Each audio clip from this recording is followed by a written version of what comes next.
Hola a todos, yo como siempre soy Vlad Sparastoria y esta escopeta de bombeo es la Asan Escort.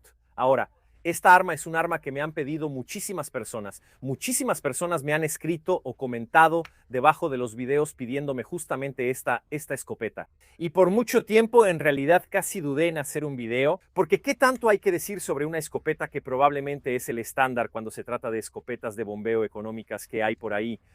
En realidad siempre hay algo que decir sobre las armas de fuego. Y quizá me dejé llevar por el hecho de que es un arma que conozco bien. Es un arma que he usado durante muchísimos años en Polonia. Es el único arma, imagínense, que me explotó en la mano. No se preocupen, estoy bien. Algún día quizás se los cuente. Un poquito mejor.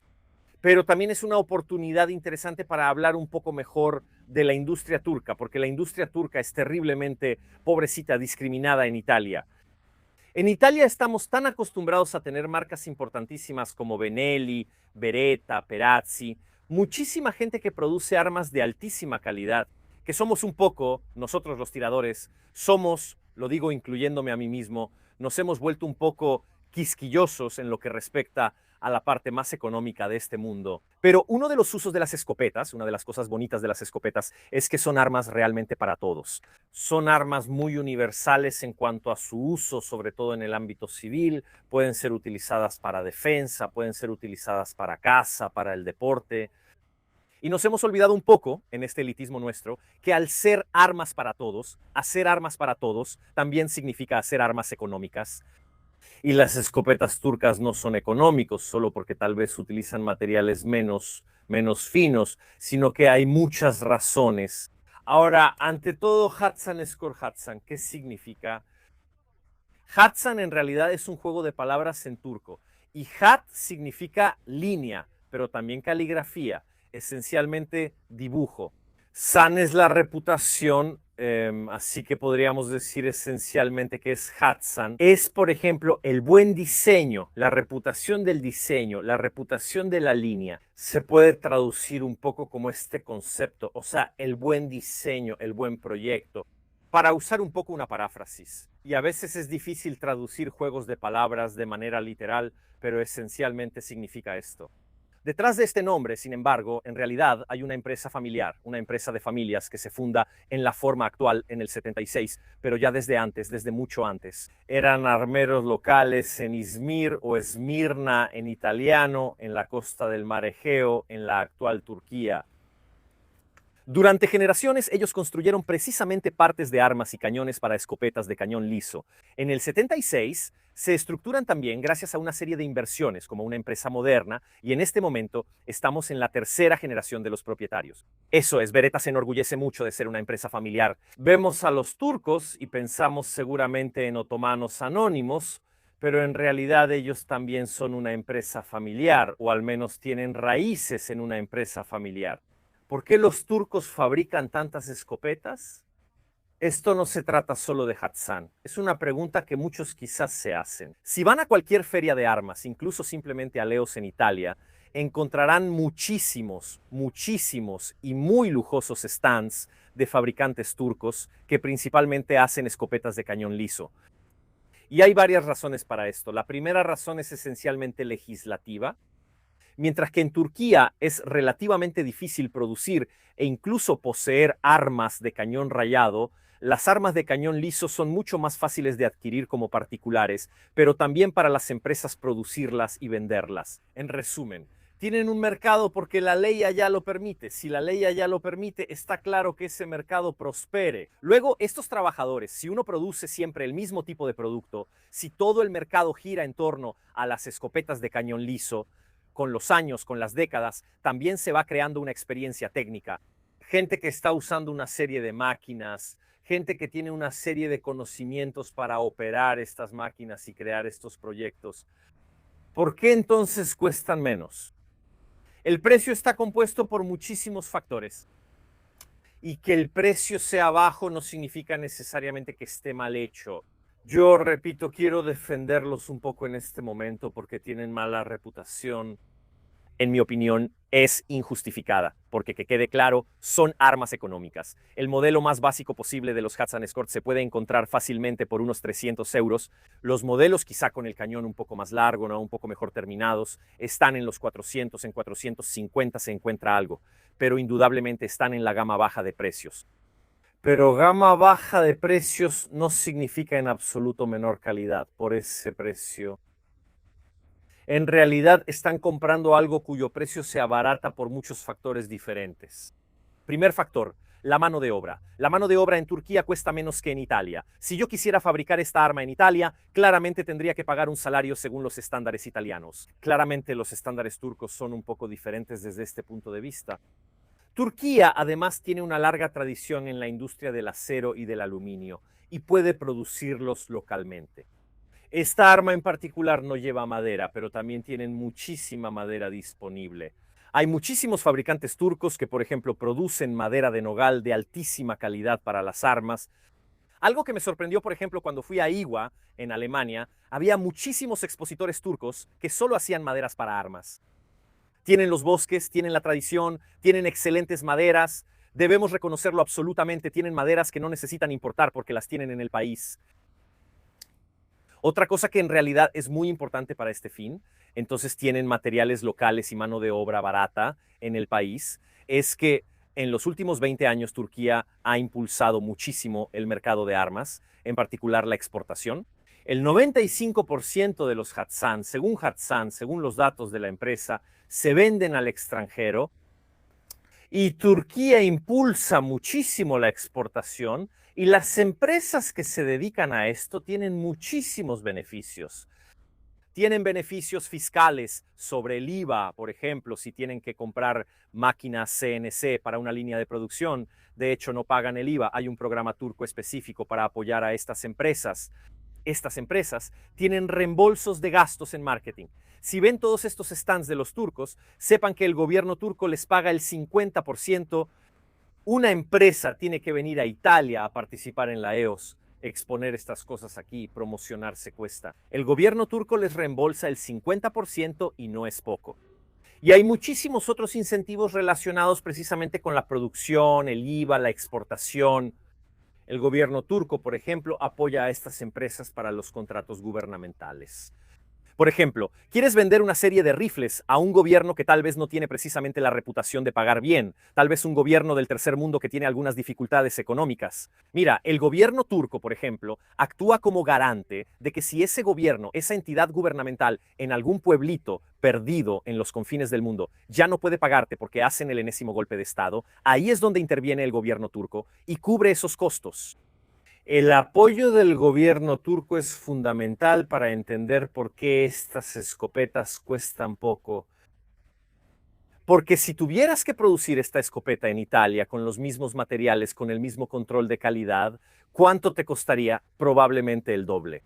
Pero si el Estado italiano me quita el IVA, me paga las ferias para presentar mi producto para la exportación, me apoya en muchos casos diferentes, me ayuda de todas las maneras posibles. ¿Entienden cómo este costo puede amortizarse, puede reducirse? Y precisamente por esta razón, en mi opinión, estas armas tienen una excelente relación calidad-precio, porque de hecho están pagando por un objeto que si se fabricara, no digo solo en Italia, sino en Europa, ¿cuánto costaría? ¿600, 700 euros? Costaría unos cientos de euros más por los materiales que tiene. ¿Es la mejor escopeta del mundo si lo pagan a 700 euros? No, ciertamente nadie quiere decir que estas armas están al nivel de Beretta o Benelli, pero como lo pagan mucho menos para hacer una escopeta de iniciación, para hacer la escopeta de corredera que compran por primera vez y usan para divertirse en el campo de tiro, es excelente. Absolutamente está más que bien. Y si hay alguien que les cuenta sobre los problemas encontrados, uno debe recordar esto, que ningún producto económico será perfecto. Pero no porque sea turco y cueste poco, ningún producto económico será nunca perfecto.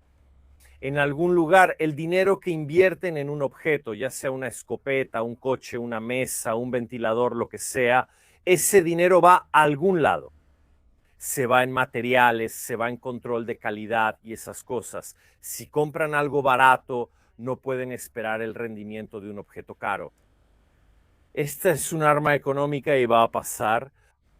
Tal vez también a ustedes que están viendo este video les ha pasado que alguna de estas armas les ha dado problemas. Yo diría que también hay otro factor, que hay tantas de estas armas en circulación que hay muchas personas que dicen, yo he tenido problemas.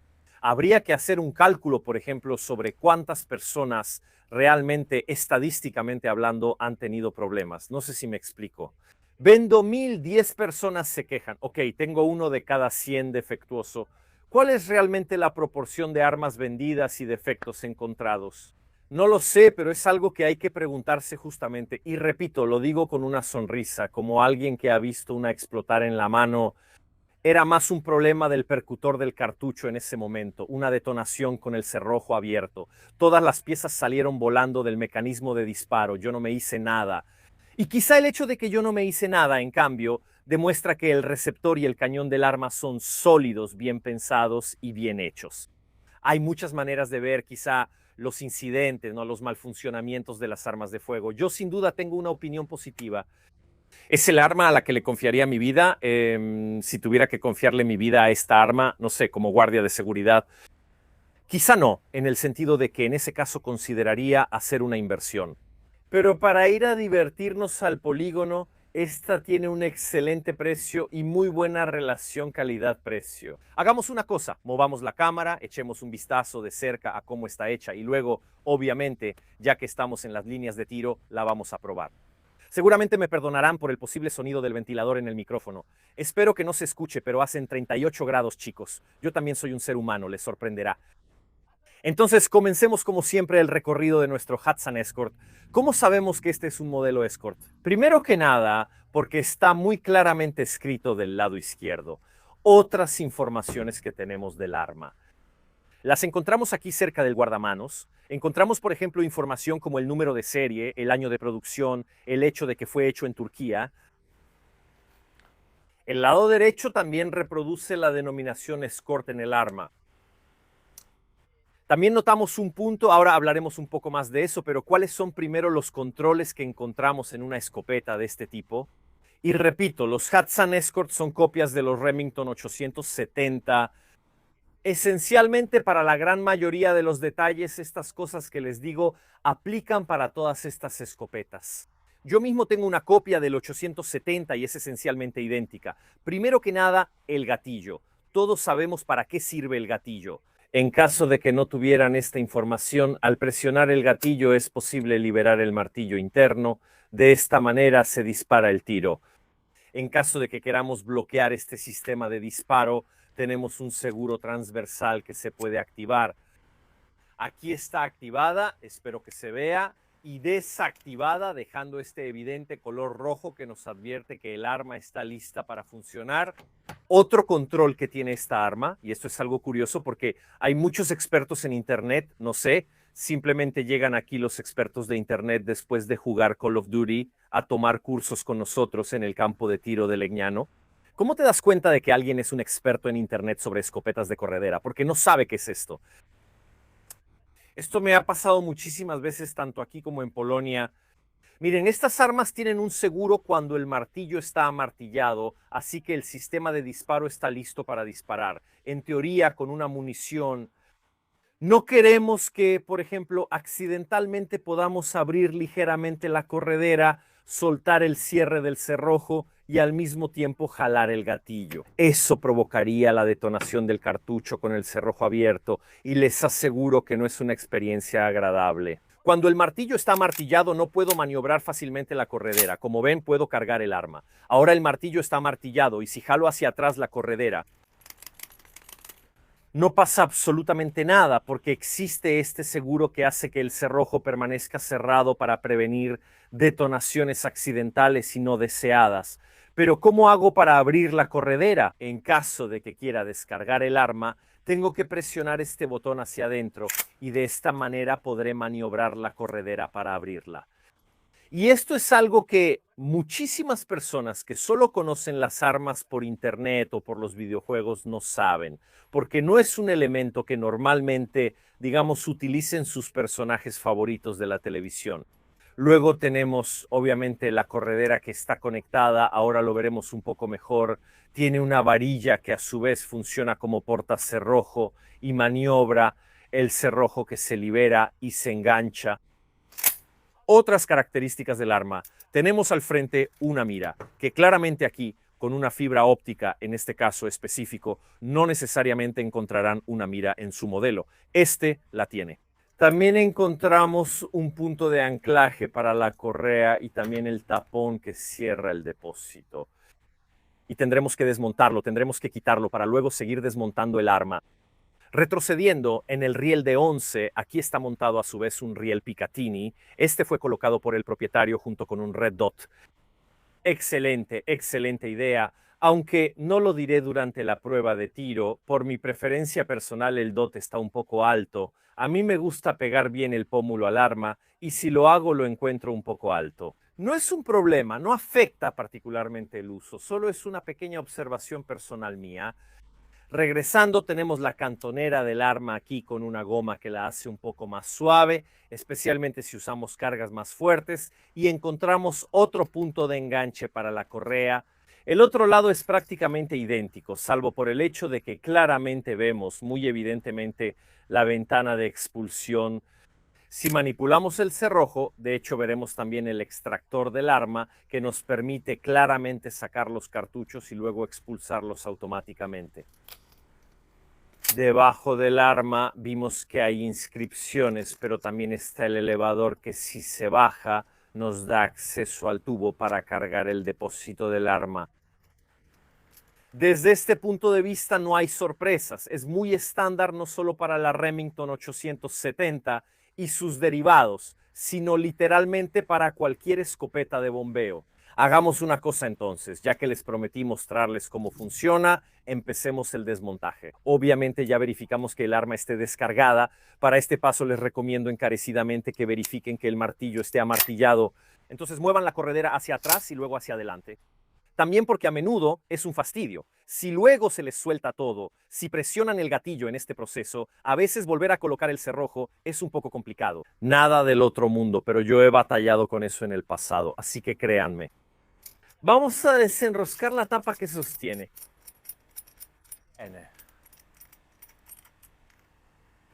El depósito, al poder mover un poco hacia atrás el obturador, se soltará del cañón, cañón que simplemente sale. Aquí está el cañón del arma con el anillo que se fija al tubo del cargador. Aquí podemos ver muy bien la recámara del cartucho. También vemos el espacio para el tetón de cierre. Esta arma tiene un tetón de cierre. Es un elemento móvil que ahora veremos un poco mejor en el obturador. A pesar de su potencia, a pesar de que son cargas muy importantes, las del calibre 12, el calibre 12 no es una munición de altísima presión, un tetón para cerrarlo. Es más que suficiente, no necesita sistemas elaborados ni cerrojos rotativos con cabezas múltiples. Esto es más que suficiente para soportar literalmente cualquier carga que el calibre 12 pueda ofrecer. Dejamos a un lado el cañón y llevando hacia adelante la corredera, levantamos el elevador y también quitamos los retenes del cargador. Veamos si puedo hacerlo. Es un poco difícil hacerlo frente a la cámara. Disculpen, si algún día ustedes también hacen videos, se darán cuenta de lo difícil que es hacer estas cosas. Había una de las lengüetas que básicamente mantiene las municiones dentro, pero moviéndolas simplemente podemos quitarla. Cerrojo y portacerrojo. Así puedo levantar el cerrojo propiamente dicho, del mismo cerrojo. Noten lo que les decía antes, que la corredera es toda una sola pieza. Plástico luego conectado a lo que físicamente es el portacerrojo que presenta estas superficies ligeramente diagonales. Estos pasos, estos pequeños movimientos que no hacen otra cosa más que mover en el cerrojo hacia arriba y hacia abajo, este elemento de cierre, como pueden ver, en esta posición el cerrojo está cerrado, mientras que si lo muevo hacia adelante, entonces estoy llevando relativamente, esto está fijo, la corredera hacia atrás, y ahí el bloque de cierre se baja y puedo desbloquear el arma completando el ciclo cuando con la corredera regreso hacia adelante. Aquí voy a forzar, disculpen, es un poco difícil de mostrarles, aquí voy a forzar. El cerrojo mueve el bloque de cierre en vertical, completando así el cierre. De hecho, se cierra sobre este corte. Aquí está, que acabamos de ver. Es un sistema de funcionamiento muy sencillo. Lo notamos dentro del cerrojo. También, por ejemplo, el percutor del arma. Si quiero, puedo sacarlo. Ahora no lo voy a hacer. No es necesario. Se puede quitar este pasador para retirar el percutor. Aquí está de nuevo desde arriba. Realmente no hay mucho que pueda mostrarle. Son armas extremadamente sencillas. Por eso el diseño del 870 es tan copiado en todo el mundo. Un poco por muchísimas empresas italianas, turcas, chinas, afganas y de quien quiera agregar más, de verdad que lo haga. En realidad, lo único que nos queda si queremos seguir adelante, aunque no es necesario, es el mecanismo de disparo. Si queremos, podemos quitar estos dos pasadores para simplemente sacar el grupo de disparo. Para la limpieza ordinaria ni siquiera es tan necesario, aunque de vez en cuando también se puede hacer. Volvamos a armar todo, hagámoslo así. Entonces ponemos el cerrojo y el portacerrojo juntos. Vamos a insertar todo. Aquí está. Luego podemos ponerlo muy fácilmente. Oh, tengan cuidado de que entre derecho. Jale un poco demasiado hacia atrás la corredera debe estar un poco más adelante. Les aseguro, muchachos, que es mucho más fácil de hacer cuando no tienen una de las cámaras un poco, como se dice, estorbando. Aquí está. Aquí está, lo logramos. Ok, disculpen, tuve que girarla un poco hacia mí porque les aseguro, inténtenlo, pongan una cámara enfrente en esta posición como la tengo yo. Así que busquen un encuadre como este y se darán cuenta de lo molesto que es y lo difícil que es hacer estos movimientos con el arma. De todos modos, aquí estamos. En realidad ya está listo para usarse. Vamos a probarlo. Y aquí estamos, de regreso en las líneas de tiro del Tirasegno Nazionale di Legnano. Probemos algunos disparos, tenemos los típicos cartuchos Slock para tiro al blanco, así que no se sorprendan del relativamente poco retroceso. Pero para probar un arma de este tipo, no es que necesitemos hacer algo extraordinario. Vamos a cargar el cargador tubular del arma. Por ahora pongamos 5 cartuchos. Bien, cuando estemos listos, con fuerza hacia adelante y hacia atrás y disparamos.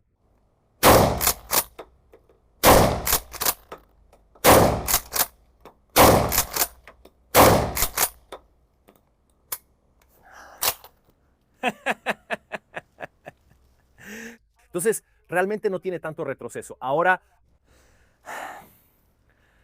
la balística, señores, que producen estas municiones no es precisamente famosa por su perfecta precisión, pero para un uso así en el polígono es más que suficiente. Déjenme disparar algunos tiros más y les digo qué pienso. Por cierto, yo tengo una copia mía del Remington 870 y les diré, la mía es pesadísima. Este es bastante ligero.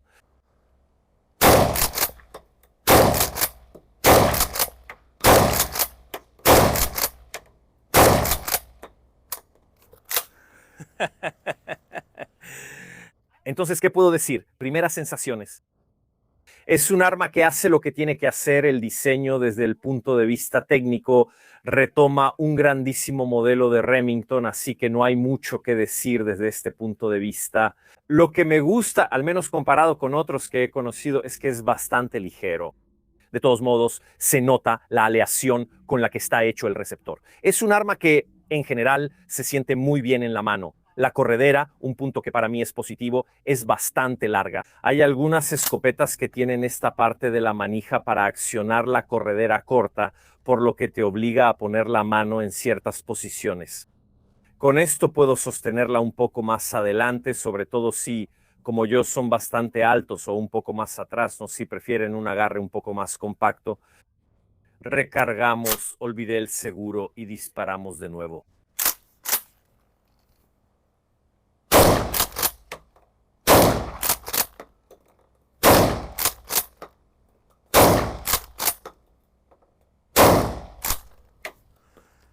No sé con qué frecuencia, cuando van a disparar con escopetas de cañón liso, le prestan atención al gatillo, pero este también tiene un buen gatillo.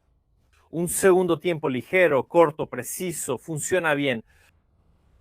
Me pongo a reflexionar sobre una cosa. No lo hemos hablado antes, pero ¿cuántas personas que critican estas armas realmente les disparan muchísimo hasta que se rompen por completo? O sea, es una escopeta tan popular, en cierto punto, que tengo la impresión de que las críticas que recibe provienen más de la cantidad de estos rifles que hay en circulación que a un problema estadístico real y tangible o a fallas que ocurren por encima del promedio en comparación con otras marcas. ¿Saben qué? Para ser de nivel de entrada, desde este punto de vista, funciona de maravilla. ¿Qué más quieren? Disparemos algunos tiros más.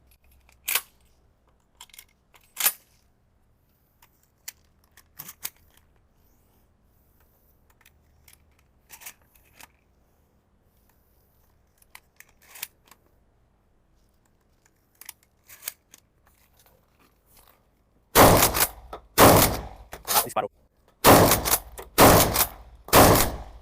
Ya.